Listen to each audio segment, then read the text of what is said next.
বিভিন্ন দরবারে তো গেছি ৮ দলীয় জোটের সমন্বয় হিসাবে। নির্বাচনের সময় আমি তো সেক্রেটারি দায়িত্ব পালন করেছি।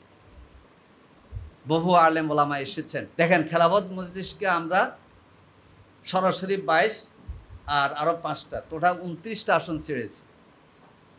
তো আমাদের ওনারা ২টাতে পাশ করেছেন। খেলা আমিরের মজলিস কয়েকটা কিছু ভোটের কারণে পাশ করতে পারেনি, কিন্তু আমরা দিয়েছি। এবং নারী আসনে অর্ধেক খেলাফত মজলিস, অর্ধেক জামাত মিলিয়ে ১ আসন। জামাত যদি না ছাড়তো তাহলে এই আসন জামাত নিতে পারত, কিন্তু আমির জামাত সিদ্ধান্ত নিলেন যে না, খেলাফত মজলিস মহিলা দিলে আমরা সমর্থন দেব। একটাকে দিতে পারি নাই, খেলাফত মজলিস। আরও আধা যদি হয়ে যেত ছেড়ে দিতাম। এই জন্য কোরবানিটা কে করলো বলেন? জামাত ইসলামী, ইসলামী ছাত্র শিবিরের এমন কোনো শিক্ষা শিবির বাদ যায় না যেখানে আলোচনার শিরোনাম থাকে না আসহাবে রাসূলের জীবন দ্বারা। আমার তো এখন কান্না আসছে। একদিন মাওলানা সাইদি সাহেবকে আলোচনা দেওয়া হলো সাহাবায়ে কেরামের আত্মত্যাগ।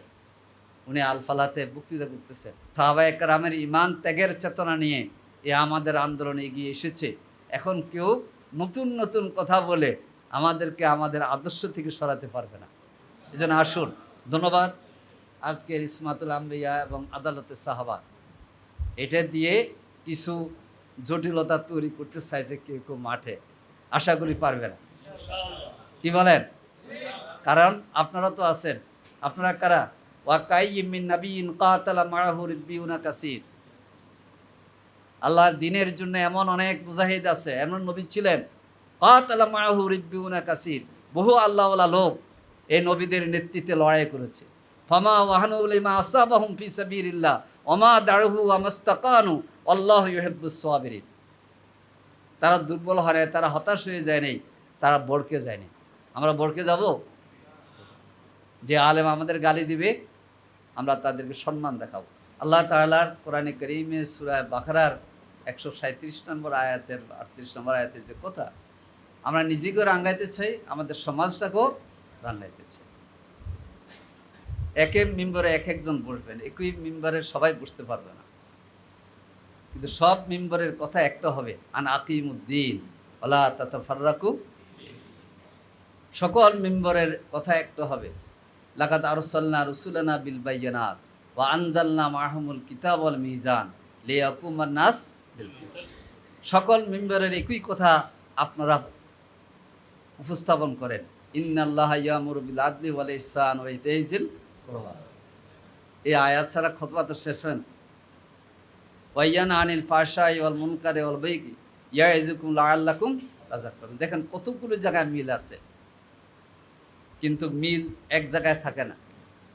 সেটা হচ্ছে মিন গিল্লি, হিংসা বিদ্বেষ বোধ যখন গালেব হবে তখন আপনার মহান দায়িত্ব আপনি ভুলে যাবেন। মানুষ যখন পাপাচারে লিপ্ত হয়, হাদিসে এসেছে নাসিয়াল মুফতা, সেই যে সূচনাতে শিশু থেকে এত বড় আল্লামা হইল এটা ভুলে যায়। কারণ আজকে যারা এখানে আছেন আমরা শিশু ছিলাম না? সুম্মা নুখরিজুকুম তিফলা। সেজন্য আলহামদুলিল্লাহ আজকের সুন্দর একটি আয়োজন হলো, এবং এই আয়োজনে যারা আয়োজন করেছেন, বিশেষ করে ওলামা বিভাগ, ঢাকা মহানগর উত্তর দক্ষিণের দায়িত্বশীলরা এখানে অজস্র পরিশ্রম করেছে। এই জন্য আমি ৩ ঘন্টা থাকার নিয়ত করেছিলাম, কিন্তু যেহেতু এখান থেকে উত্তরা হয়ে আবার শফিপুরে ৩ দিনের একটা প্রোগ্রাম চলতেছে, সেজন্য যাব। আপনাদের ৩ দিনের সেই গুরুত্বপূর্ণ প্রোগ্রাম থেকেই ৩ ঘন্টা ছুটি নিয়েছি আলহামদুলিল্লাহ। এটা ওলামা মাশায়েখদের সম্মানে। এর জন্য কথা আমাদের প্রিন্সিপালরা বলবেন, এখানে আছেন। আমি কয়েকটি বিষয়ে প্রথম বলতে চাই। দিন এটা কারো ব্যক্তিগত গোষ্ঠীগত সম্পদ নয়। আল ইয়াউমা আকমালতু লাকুম দীনাকুম ওয়া আতমামতু আলাইকুম নি'মাতি ওয়া রাদিতু লাকুমুল ইসলামা দীনা। এই দিনের এই ঝান্ডা নিয়ে পৃথিবীতে এসেছিলেন আম্বিয়া কেরাম। আজকের টপিকের প্রথম দিকটা হলো ইসমাতুল আম্বিয়া। নবীরা এসেছিলেন, অনেক কথা হয়েছে এবং প্রসঙ্গত আমি ভাবছি এ বিষয়ে আমি কথাও বলবো না, কিন্তু আপনারা অনেকে বলে ফেলেছেন। সাইদ আবুল আরা মদদি রাহমাহুল্লাহ, উনি এই শতকে, বিগত শতকে এসে পুঁজিবাদ, সাম্যবাদ, কমিউনিজম এবং সেকুলারিজম এবং উগ্র জাতীয়তাবাদের বিপরীতে ওহির দ্বারায় কোরআন সুন্নাহর রোশনীতে দিন কিভাবে চলবে, রাষ্ট্র কিভাবে কাঠামো হবে, এই পদ্ধতি উপস্থাপন করেছেন বিশ্ববাসীর কাছে সাইয়েদ আবুল আলা মদদি রাহিমাহুল্লাহ। তার জীবনে 3টা মৌলিক কীর্তি। একটা হচ্ছে জামাত ইসলামী প্রতিষ্ঠা, একটা হচ্ছে তাফসির তাফহিমুল কোরআন, আরেকটা হচ্ছে ইসলামী জমিয়তে তালাবায়ে পাকিস্তান, যেটা বাংলাদেশের প্রিয় নাম বাংলাদেশ ইসলামী ছাত্র শিবির। আপনি একটু খেয়াল করেন, 60-এর দশকে ঢাকা বিশ্ববিদ্যালয় সহ বাংলাদেশের বিশ্ববিদ্যালয়গুলোতে পকেটে লাল সবুজের ছোট বই থাকতো, সেই গোয়া থাকতো, চুল থাকতো এই পর্যন্ত। 60-এর দশকের বিশ্ববিদ্যালয়গুলি এই পরিস্থিতি যদি এখন পর্যন্ত থাকতো, তাহলে বিশ্ববিদ্যালয় এখন নারায়ে তাকবীর চলতো না, সিরাতে রাসূল হইতো না। অনেকে শানে রাসালাতের নামে সম্মেলন করে নেগেটিভ প্রচারণা কাক আমাদেরকে দেয়। কিন্তু খেয়াল করতে হবে তো যে ঢাকা বিশ্ববিদ্যালয়ে শানে রাসূলের সিরাতুন নবী করা কিভাবে সম্ভব হলো? অতীতে তো সম্ভব হয় না। এই ঢাকা বিশ্ববিদ্যালয়ে জমিয়তুল মুফাসসিরিন আমাদের মাওলানা আব্দুস সুবহান ভাই, এটা সভাপতি, তিনি বায়তুল মকবরে নামাজ পড়ে আসতেছিলেন, ক্যাম্পাসে ধরে নিয়ে উনার পাড়ে গোয়ালি পর্যন্ত কেটে দিচ্ছে মাওলানা কে এম আব্দুস সুবহান। সে ঢাকা বিশ্ববিদ্যালয়ের নারায়ে তাকবীরের ধ্বনি হলো, এটা আমাদের সকলের বিজয়। কিন্তু এখন যদি কেউ বলে যে সাদিক কায়েমের আকীদা খারাপ, তাহলে কি কাম্য বিষয়? কাম্য বিষয়। সেজন্যে মাওলানা সাইয়েদ আবুল আলা মদদি রাহিমাহুল্লাহ বিশ্বের প্রবাহমান ঘটনার বিশ্লেষণ করে মুহাম্মদ রাসূলুল্লাহ সাল্লাল্লাহু আলাইহি সাল্লাম উপস্থিত দিনকে কিভাবে মানুষের হৃদয়গ্রাহী করা যায়, সেজন্যে তিনি তাফসিরে তাফহিমুল কোরআন লিখেছেন, ইসলামী বই লিখেছেন, ইসলামী হুকুমত কিস তরহ কায়েম হতি হ্যায় লিখেছেন।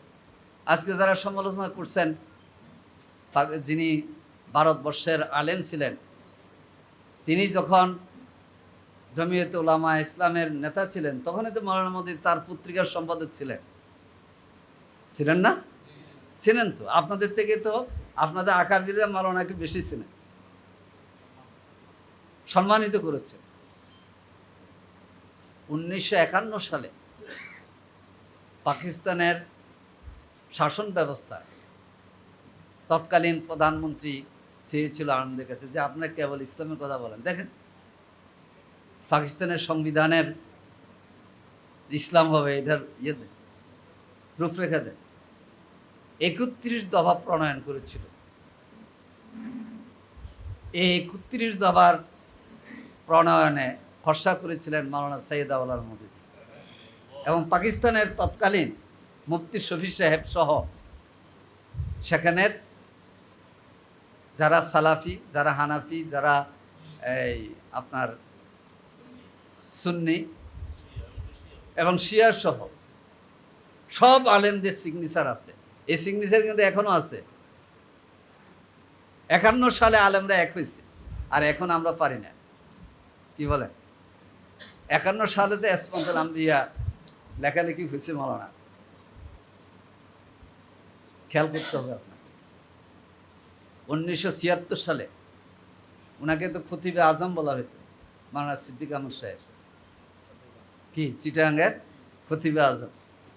তো ওনার নেতৃত্বে ৬টি ইসলামী দল একসাথে হয়েছে না, খতিবে আজমের নেতৃত্বে। সেখানে উনি ছিলেন প্রধান, আর দুইজন ছিলেন নায়েব। একজন হলেন মাওলানা আব্দুর রহিম রাহেমাহুল্লাহ, আরেকজন মাওলানা আব্দুস সোবহান রাহেমাহুল্লাহ। 19৭৬-এর পরে ৭৯তে নির্বাচন হলো আইডিএল এর নামে। সেই নেতৃত্ব দিয়েছেন খতিবে আজম মাওলানা সিদ্দিক আহমদ সাহেব। সেখানে সারা বাংলাদেশে ৬টি আসন লাভ করলো আইডিএল এর নামে, খতিবে আজমের নেতৃত্বে। তখন তো জামাত রিকগনাইজ হয় নাই। মাওলানা আব্দুর রহিম সাহেব এমপি হলেন, মাওলানা সামদানি সাহেব বড় ওয়াইজ জিনেদার, ওখান থেকে এমপি হলেন। খেয়াল করে আলেমদের কি ভূমিকা। হাফিজ হুজুর আসলেন ৮০-র দশকে, এসে বললেন সিয়াসত হারাম নেই, সিয়াসত জায়েজ হ্যায়। পুরো কওমি লাইনের লোকেরা সব খেলাফত আন্দোলন শুরু করে দিল। বাংলাদেশ খেলাফত আন্দোলনের দল গঠন হল। এর আগে খেলাফত আন্দোলনের নামে দল ছিল না, দল ছিল খেলাফতে রব্বানি নামে আর নেজাম ইসলাম, এই দুইটা দল ছিল আগে। বাংলার নেজাম ইসলাম পার্টি আর খেলাফতে রব্বানি। কিন্তু ৮১ সাল থেকে হাফিজ হুজুর করলেন বাংলাদেশ খেলাফত আন্দোলন, সেটাই বাংলাদেশ খেলাফত মজলিস বা কিছু আছে। এই যে বাংলাদেশে আলেম ওলামাদের এই প্রচেষ্টার পিছনে সবাই ভূমিকা রেখেছেন অধ্যাপক গোলাম আজম, শাইখুল আজিজ আল্লামা আজিজুল হক, এবং সবচেয়ে নেপথ্যে বলেন আর পরোক্ষ বলেন বাইতুল মোকাররমের খতিবের চেয়ারে থেকে যিনি সবাইকে আন্দোলিত করেছেন, ঐক্যবদ্ধ করেছেন, তিনি হচ্ছেন আল্লামা ওয়াহিদুল হক, খতিব বাইতুল মোকাররম রাহিমাহুল্লাহ ভূমিকাতে, এবং মাওলানা মহিউদ্দিন খান রাহিমাহুল্লাহ। দেখছেন, এমনকি 2001-এ জামাত সরকারে আসার পর মন্ত্রী পরিষদের আমন্ত্রণ পেল, তৎকালীন আমির জামাত সম্মতি দিলেন না। উনি 10 জন আলেমকে ডাকলেন, এর মধ্যে মাওলানা মহিউদ্দিন খান, সাইয়েদ আহমদ মুজাদ্দিদি আর মাওলানা ওবায়দুল হক সাহেব সব। আসার পরে বললেন যে উনি তো ওস্তাদ ডাকতেন ওবায়দুল হক সাহেবকে, কারণ ওবায়দুল হক সাহেব যখন ঢাকা আলিয়ার টিচার, নিজামীবে তখন ঢাকা আলিয়ার ছাত্র। মাওলানা মতিউর রহমান নিজামী ঢাকা আলিয়া থেকে ফেকা গ্রুপে বোর্ড অ্যাসিস্ট্যান্ট করেছেন। ফেকা বলেন, ফেকা জানে কি না? উনি উনার নামে মুফতি লিখতো না, মুফতি মতিউর রহমান নিজামী, কিন্তু উনি ফেকাতে বোর্ড অ্যাসিস্ট্যান্ট করেছেন, সম্ভবত 3rd অ্যাসিস্ট্যান্ট করেছেন। উনি বললেন ওস্তাদ ডাকছি, এখন মহিলা থাকবে বিএনপি, আমরা যাবো কিনা? মাওলানা সাইয়েদ আহমদ মুজাদ্দিদি, তারপরে ওয়াহিদুল হক সাহেব, তারপরে মাওলানা মহিউদ্দিন খান সহ 8-10 জন নিজামীবের বাসায়। তখন মাওলানা ওবায়দুল হক সাহেব সহ সবাই বললেন যে না, যেতে হবে, দাড়ি টুপির প্রতিনিধিত্ব করতে হবে, ইসলামের প্রতিনিধিত্ব করতে হবে, আপনারা যান। ইয়া পাইলাম, এজাজত পাইলাম। খেয়াল করেন, এমনি তো যায় না। জামাত ইসলামী এই দেশের ওলামাদের সম্মানকে সমুন্নত করতে চায়। জাতীয় সংসদে ট্রেজারি বেঞ্চ আর বিরোধী দলের বেঞ্চে টুপি দেখা যায় কিনা? এটা কি কারো কষ্ট বলেন তো? এটা কি আনন্দ না কষ্ট? তো এখন তো দেখা যাইতেছে কারো কারোর জন্য কষ্ট, কারণ আকীদা খারাপ হইলে তো সামনে ভোট দেবে কি জন্য মানুষ? এই যে কথাগুলি বলে, খেয়াল করতে হবে কেন বলেন আপনি। দেখেন, খেলাফত মজলিসকে আমরা সরাসরি 22 আর আরো 5টা, টোটাল 29টা আসন ছেড়েছি। তার মধ্যে ওনারা 2টাতে পাশ করেছেন। খেলা আমিরের মজলিস কয়েকটা কিছু ভোটের কারণে পাশ করতে পারেনি, কিন্তু আমরা দিয়েছি। এবং নারী আসনে অর্ধেক খেলাফত মজলিস, অর্ধেক জামাত, মিলিয়ে 1 আসন। জামাত যদি না ছাড়ত তাহলে আসন জামাত নিতে পারত, কিন্তু আমির জামাত সিদ্ধান্ত নিলেন যে না, খেলাফত মজলিস মহিলা দিলে আমরা সমর্থন দেব। একটাকে দিতে পারি নাই, খেলাফত মজলিস। আরও আধা যদি হয়ে যেত ছেড়ে দিতাম। এই জন্য কোরবানিটা কে করলো বলেন? এই জন্য বলবো, বুঝবেন না। এই দেশে দিন প্রতিষ্ঠার জন্যে আমরা কাজ করছি। আমরা কিন্তু জামাত ইসলামী প্রতিষ্ঠার জন্য কাজ করি না, খোদার কসম করে বলতেছি। আমি তো ফাজেলে আলেম আকায়েদ পড়েছি। আমরা জামাত ইসলামী প্রতিষ্ঠা করার জন্য কাজ করি না। বাংলাদেশের এই সবুজ ভূখণ্ডে দিনের ঝান্ডা কিভাবে উত্তোলিত হয়, আজকে যে সংসদে মাথা ঝুঁকে না সালাম দিয়ে হইতে হয়, এটা কে করেছে? খেয়াল করতে হয় যে মাওলানাকে, জামাতকে গায়েল করা, অপবাদ দেওয়া, এটা কি কোনো ন্যাক নিয়তে না উদ্দেশ্যমূলক? ন্যাক নিয়তে যদি হয় জামাত ইসলামের অফিসে এসে যান, অথবা আমরা পল্টনে চলে যাব, কথা বলবো। এই যেভাবে আজকে হইতেছে কথা বলবো। আলহামদুলিল্লাহ বিভিন্ন দরবারে তো গেছি, 8 দলীয় জোটের সমন্বয় হিসাবে। নির্বাচনের সময় আমি তো সেক্রেটারি দায়িত্ব পালন করেছি। বহু আলেম ওলামা এসেছেন, তাদেরকে সম্মান দেখিয়েছি, চেয়ারটা ছেড়ে দিয়েছি, বসাইছি। আসন বেশি দিতে পারি নাই, কিন্তু সম্মান দিয়েছি। এগুলো বলবেন কেন? আমাদের অনৈক্য দেখলে যদি আমাদের বিরোধী শক্তি হাসে, তাহলে বোঝা যাবে এটা তাদের সফলতা। সফলতা না? সফলতা। এই জন্যে আজকের এই যে আলোচনা, ইসমাতে আম্বিয়া, আমার বাইরে আলোচনা করে গেছে। নবীরে এসেছেন, শেষ নবীর লিয়ুযহিরাহু আলা দ্বীনে কুল্লি। কোরআন বলছে আন আকিমুদ্দিন ওয়ালা তাতাফাররাকু ফি। কোরআন বলছে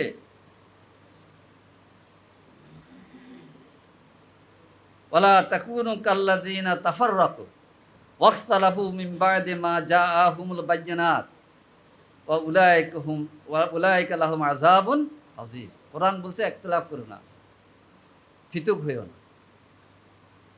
আর আমরা এখন পৃথক হইতেছি।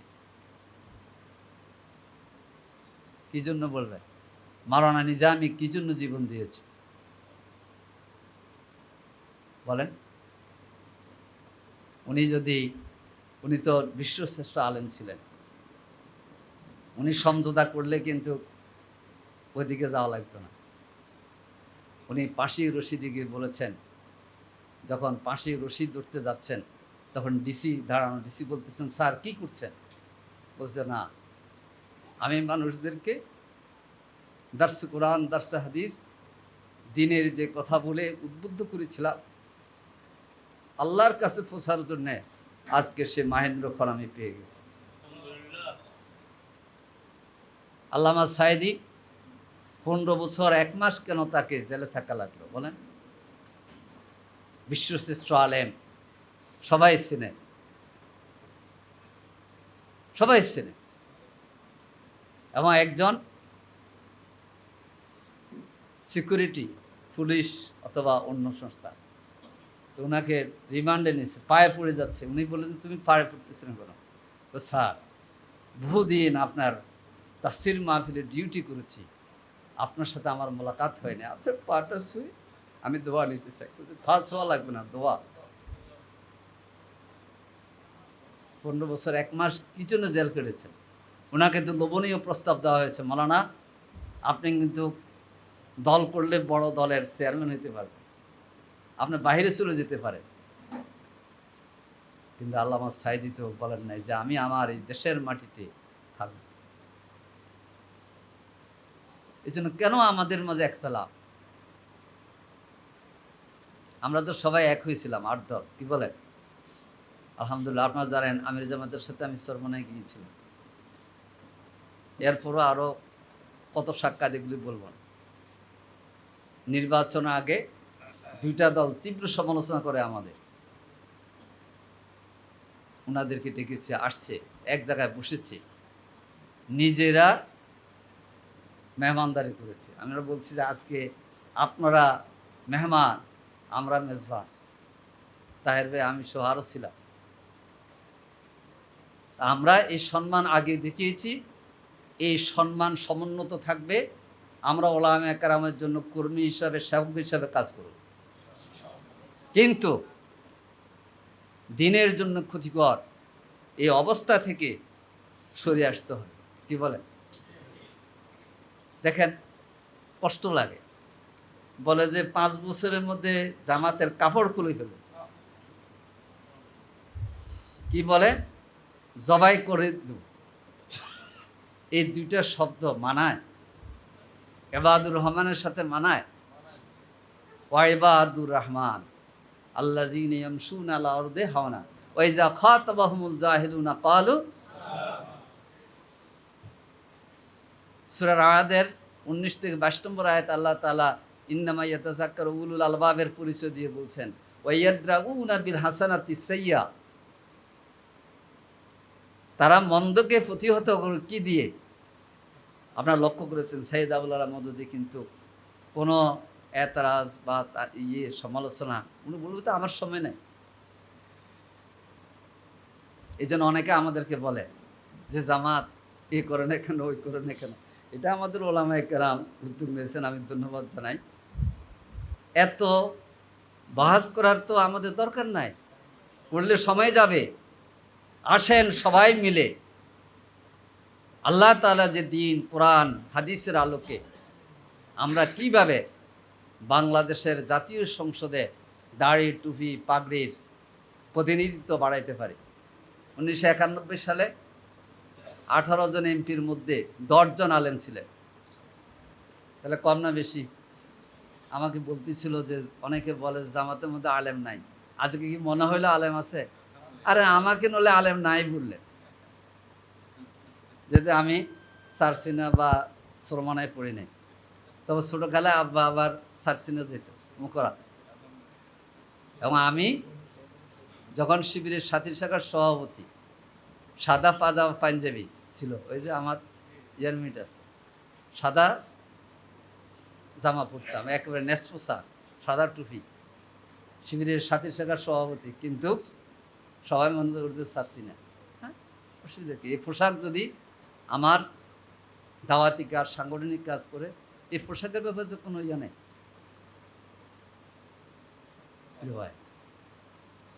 দিন আমার আপনার ভালোবাসার কেন্দ্র হয়। এক জায়গায় বক্তৃতা করতেছিলাম, বলতেছিলাম কোরআন, সলমানে পিসাব আছে, বলছে হালিম ভাই সুন্নাটাও লাগাই দেন কোরআন। তা আমি বললাম তো না, কোরআন সুন্না। দেখেন কত মহাব্বত। ওই যে বক্তৃতা কোরআন হয়েছে, তো উনি বক্তৃতা শেষ করে পড়ছে আর বলতেছে সুন্নার শব্দটা লাগাই দিলে তো ভালো হইতো। আমি বলছি তা তো ঠিক, তারাক্তু ফিকুম আমরাইন লান তাদিল্লু মা তামাসসাকতুম বিহিমা কিতাবাল্লাহ সুন্নাতা রাসূল। বলেন তো আজকে যে আলোচনা, কিতাবুল্লাহ সুন্নাতে রাসূল থাকলে ইসমাতুল আম্বিয়া, তারপর হচ্ছে আদালতে সাহাবা সব আসে কিনা? তো তাহলে কেন দিনের থেকে আমাদের সরিয়ে নেওয়ার জন্যে আন্তর্জাতিক, আঞ্চলিক এবং দেশীয় যে ষড়যন্ত্র, আল্লাহ তাআলা যেন এর থেকে আমাদের হেফাজত করে। আজকে জাতীয় বোনেরা যখন কথা বলে তখন মনটা ভালো লাগে না? ভালো লাগে। আপনাদের খেয়াল করতে হবে, এই সংসদের গ্যালারি থেকে আল্লামা আহমদ শফিকে বলছি তেঁতুল হুজুর,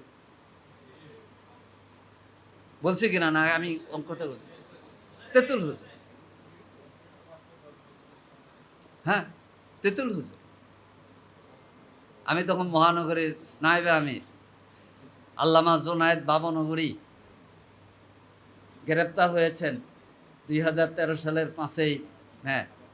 উনি শাহবাগের এই যে কি হসপিটাল, ফিজি হসপিটাল, বারডামে ছিল, রাইট, রিমান্ড দিছে এই বয়সের আল্লামা জোনায়েদ বাবনগরী। তখন তিনি হেফাজতের মহাসচিব, সব পড়ছে উনার উপরে, মামলার মামলা। উনাকে তৎকালে অনেকে দেখতে গেছে। আমাদের দায়িত্বশীলতা তখন পলাতক সবাই। আমাদের খলিল ভাই এগুলি তদারকি করতেন। আল্লামা জুনায়েদ বাবনগরীর জীবন বিপন্ন, এই বয়সে রিমান্ড। সেই সময় কে মাওলানা জুনায়েদ বাবনগরীর গেট দেখতে গিয়েছিল, একটু খবর নেন, একটু খবর নেন। হেফাজতের যে শহীদ হলো মেসাকার রাত্রে, সে রাত্রে শহীদের রক্তের সাথে মিশে শহীদদের লাশ এবং তাদের বাড়িঘরের খবর কারা নিয়েছিল? আজকে কাদেরকে আপনারা গালি দেন? কারা নিয়েছিল? বাগানবাড়িয়া হত্যাকাণ্ডে যারা শহীদ হয়েছে, এই শহীদদের বাড়িতে কারা গিয়েছিল? কেন আমাদেরকে দুশ্মন ভাববেন? মাওলানা আবুল বাশার আকিদা ঠিক নয়, ডক্টর খলিল মাদানী ঠিক নয়, এই কথা বললে মানুষ বিশ্বাস করবে? আসুন, ভেদাভেদ নয়, দিনকে প্রাধান্য দেব, কোরআন সুন্নাহকে প্রাধান্য দেব। ইসমাতুল আম্বিয়ার ক্ষেত্রে কোনো সন্দেহ নেই। আমি আয়াত বলছিলাম, আল্লাহ তাআলার প্রকৃত ইমানদার গোলাম হচ্ছে তারা যারা আল্লাহ তার রাসূলের প্রতি ঈমান এনেছে। সুম্মাল্লাম ইয়ারতাবু, সন্দেহের শোভাতে পড়ে নাই। ওয়াজাহাদু বিআমওয়ালিহিম আনফুসিহিম ফি সাবিলিল্লাহ উলাইকা হুমুস সাদিকুন, তারা সত্যবাদী।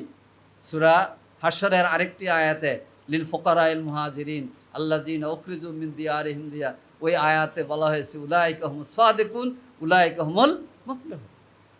মাওলানা সিদকের তাফসির করতে গিয়ে বলেছেন সূরা হাদিদের, সিদক ফিল ওয়ার্ড সিক ফিল কিতাব, আপনি যা বলছেন আল্লাহ বলছেন উলাইকা হুমুর রাশিদুন, তারা কি? আজকে যারা বলেন, আমি আপনাদের সময় নিয়েছি বলবো, বিগত আমি তো ছাত্র ছিলাম, কাজ করতেছি, আমাদের ছাত্র জীবনের থেকে এই পর্যন্ত জামাত ইসলামী ইসলামী ছাত্র শিবিরের এমন কোনো শিক্ষা শিবির বাদ যায় না যেখানে আলোচনার শিরোনাম থাকে না আসহাবে রাসূলের জীবন দ্বারা। আমার তো এখন কান্না আসছে। একদিন মাওলানা সাইদি সাহেবকে আলোচনা দেওয়া হলো সাহাবায়ে কেরামের আত্মত্যাগ, উনি আলফালাতে বক্তৃতা করতেছেন, সাহাবীদের ইমানের দৃঢ়তা বলতেছে, আর লোকেরা কাঁদতেছে। সাহাবীদের ইমানের দৃঢ়তা, সাহাবীদের ত্যাগ কোরবানি, আপনারা দেখেন চেক করে গত 40-50 বছরে আপনারা কি শিখা? এক একটা আসহাবে রাসূলের আলোচনা, এটা বেশি করতেন অধ্যাপক নাজির আহমেদ। আসহাবে রাসূলের আলোচনা সূচনা হওয়ার 20 মিনিটের মধ্যে কান্না শুরু হয়ে যেত। এক এক সাহাবীর কথা বলতেছে, কে কোরআন কিভাবে তেলাওয়াত করে, ইমানের সাক্ষী কিভাবে দিয়েছে, স্ত্রীকে রেখে কিভাবে যুদ্ধের ময়দানে চলে গিয়েছে, উমাইর ইবনুল হামাম কিভাবে খেজুর হাত ফেলে দিয়ে যুদ্ধে গিয়ে শহীদ হয়ে গেল, আনাস ইবনে নজর কিভাবে বলছে ইন্নী আজিদু রিহাল জান্নাত দুনা উহুদ, উহুদের পাশে পাহাড়ে আমি জান্নাতের খুশবু পাচ্ছি। আপনারা কি মনে করেন এগুলি না শিখেলে, যারা আমাদেরকে রিমান্ডে নিয়ে বলেছে এই রিমান্ডে কথা বলো নজর শেষ হয়ে যাওয়া, আমাদের কর্মী নেতারা যে রিমান্ড সহ্য করেছে 100 দিন 150 দিন 250-300 মামলা দিয়ে আমাদেরকে নিঃশেষ করতে পারেনি কেন? এ আসহাবে রাসূলের ত্যাগ কোরবানের ইতিহাস। আমাদের আলোচনা আরেকটা বিষয় আমরা গত কয়েক বছর করেছি, সেটা হলো নবীদের চারিত্রিক জীবন, আম্বিয়া কেরামের। প্রিয় ভাইয়েরা, হযরত আব্দুল্লাহ ইবনে মাসউদের বর্ণিত হাদিসটা আমি বেশি বলি। তিনি বলেছেন যে উলাইকা আসহাবু মুহাম্মাদিন কানু খায়রা হাযিল উম্মাহ, সাহাবায়ে কেরাম তাদের 3টা বৈশিষ্ট্য উল্লেখ করেছেন। আবার রাহা কুলুবান, তারা অন্তরের দিক থেকে অত্যন্ত সৎ, নিষ্কলুষ অন্তর। আবার রাহা কুলুবান, আমাকাহা ইলমান, এলেমের দিক থেকে গভীর জ্ঞানের অধিকারী। ওয়া আকাল্লাহা তাকাল্লুফান, সর্বাধিক কম বানকারী, কৃত্রিমতা নাই এদের মধ্যে। আল্লাহর জন্য কাজ করে। ইখতারাহুমুল্লাহু লিসুরবাতি নাবিহি ওয়া নাকলি দীনিহি, আরেকটাতে বলছে ইকামাতি দীনিহি। তারপরে আল্লাহ তাআলা তাদেরকে দ্বীনের জন্য কবুল করেছেন। বলা হচ্ছে যে ফাতাসাব্বাহু লিআখলাকিহিম ওয়া তারাইকিহিম ফাহুম আলা কানু আলা হুদাল মুস্তাকিম। এই দৃঢ় বিশ্বাসে আমরা করি এবং সাহাবায়ে কেরামের ঈমান ত্যাগের চেতনা নিয়ে এ আমাদের আন্দোলনে এগিয়ে এসেছে। এখন কেউ নতুন নতুন কথা বলে আমাদেরকে আমাদের আদর্শ থেকে সরাতে পারবে না।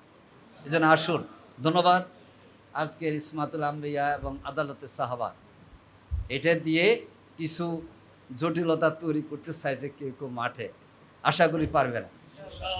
কি বলেন? কারণ আপনারা তো আছেন। আপনারা কারা? ওয়াকাইয়্যিম মিন নাবিয়্যিন কাতালা মাআহু রিব্বিয়ুনা কাসীর। আল্লাহর দ্বীনের জন্য এমন অনেক মুজাহিদ আছে, এমন নবী ছিলেন কাতালা মাআহু রিব্বিয়ুনা কাসীর, বহু আল্লাহওয়ালা লোক এই নবীদের নেতৃত্বে লড়াই করেছে। ফামা ওয়াহানু লিমা আসাবাহুম ফি সাবিলিল্লাহ ওমা দাউহু ওয়া মাস্তাকানু আল্লাহু ইউহিব্বুস সাবিরিন। তারা দুর্বল হয় নাই, তারা হতাশ হয়ে যায় নাই, তারা বড়কে যায়নি। আমরা বড়কে যাব? যে আলেম আমাদের গালি দিবে আমরা তাদেরকে সম্মান দেখাবো।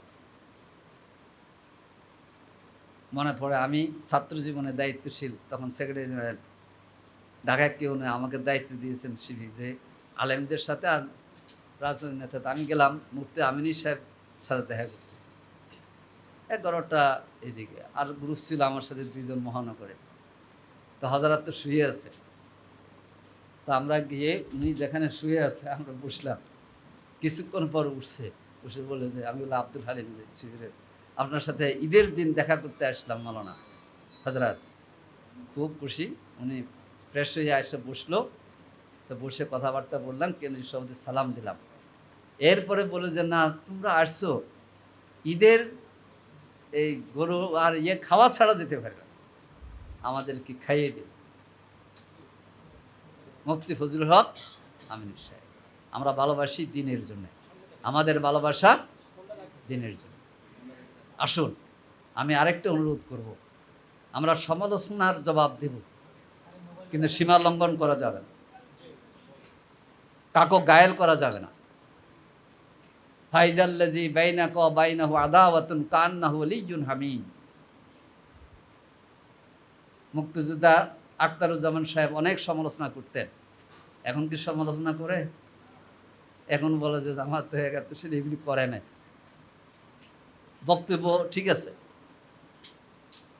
তো তাকে যদি আমি কথা দিয়ে শত্রু বানাই ফেলতাম, এখন যখন বন্ধু হয়েছে কোলাগুলিটা করতে পারতাম ভালো করে?